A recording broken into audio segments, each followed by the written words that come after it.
Yorktown. America stopped begging for freedom and forced an empire to kneel at last. Here, the revolution stopped merely surviving and began shaping the fate of history, and still had troops, guns, ships, and pride. But all of it drifted toward one trap. Cornwallis believed Yorktown could hold, but he chose the ground where hope would die. The coast looked safe, the walls looked strong, and both would soon betray his army.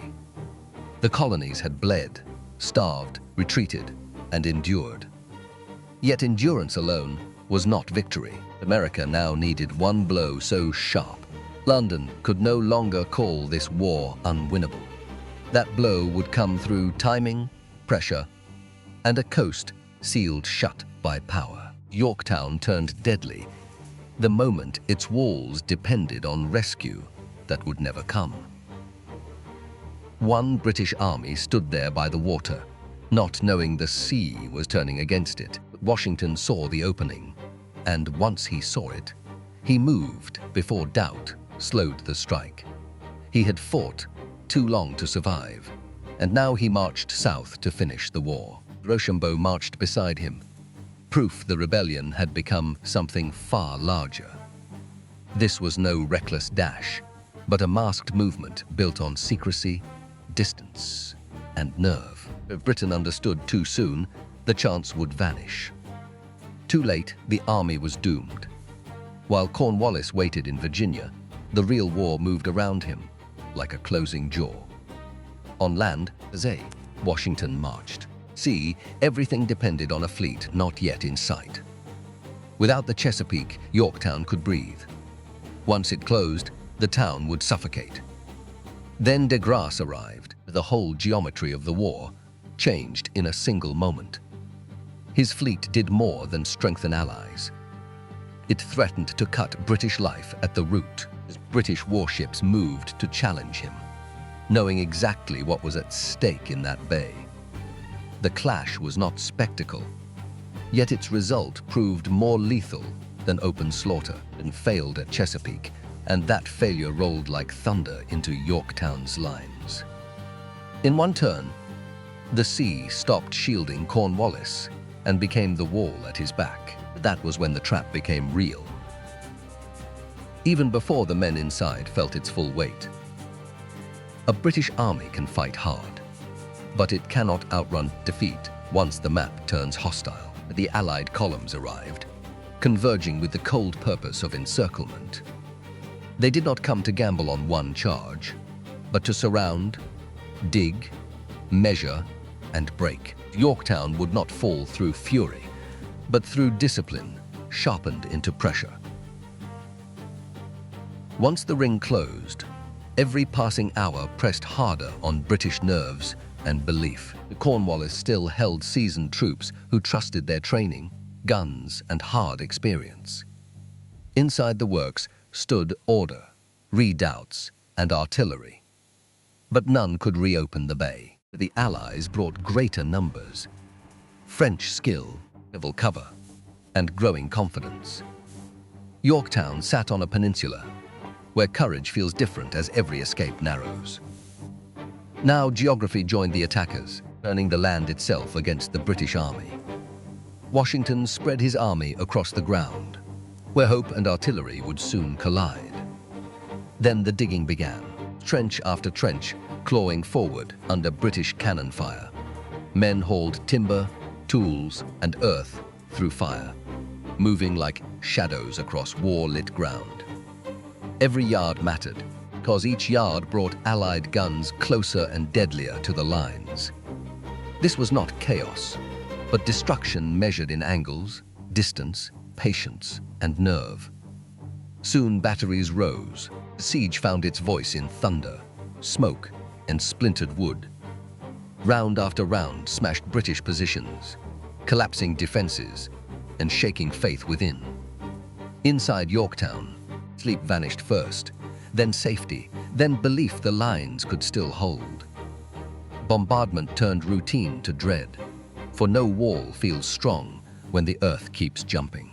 Siege needs no glorious charge when each hour can be made less survivable than the last. Still, 2 British redoubts stood forward, blocking the Allies from tightening the noose. On the map they looked small, but in battle they were teeth guarding Yorktowners' throat. If those works held, the siege slowed. If they fell, the inner line would start to fail. The order came.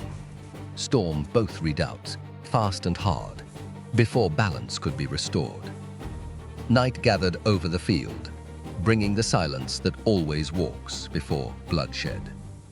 American light infantry moved with bayonets fixed, carrying steel, fear, and a nation as wager.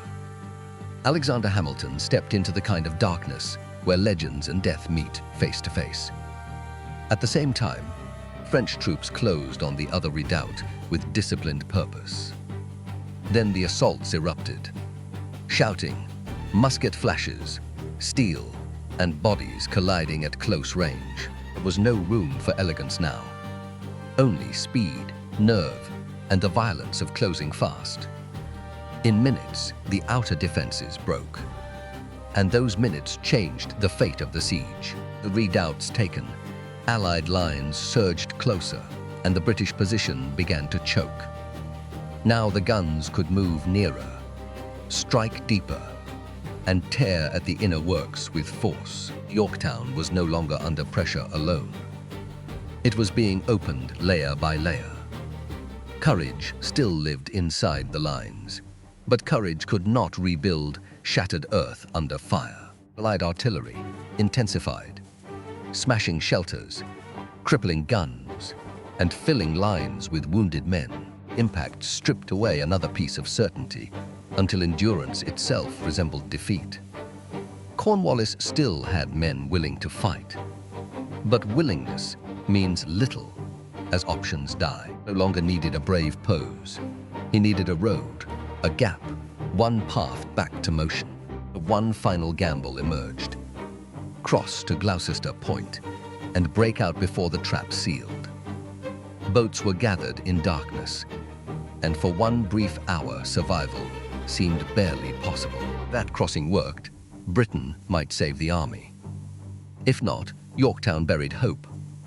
Then the weather turned savage, tearing across the water and breaking order apart. Boats scattered, fusion spread, and the breakout collapsed before it could save anyone. That storm did more than halt movement. It killed the last believable story of survival. Now, Cornwallis had lost the sea, the outer works, and the final road out of Yorktown. The true breaking point was not one blast, but the slow death of every option left. The British army still stood proud and armed, yet the war had already turned against it. Once an army sees no path left, defeat enters before surrender is ever spoken aloud. Soon the British asked for terms, and the revolution crossed from endurance into decision. For years, Americans had fought like a cause, trying not to die.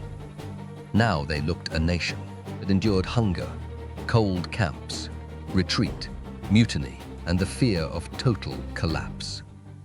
At Yorktown, all that suffering found direction and hardened into undeniable history. This was more than a victory. It proved an empire could be cornered and forced to yield. Britain had not merely lost ground. It watched the logic of its war collapse in public.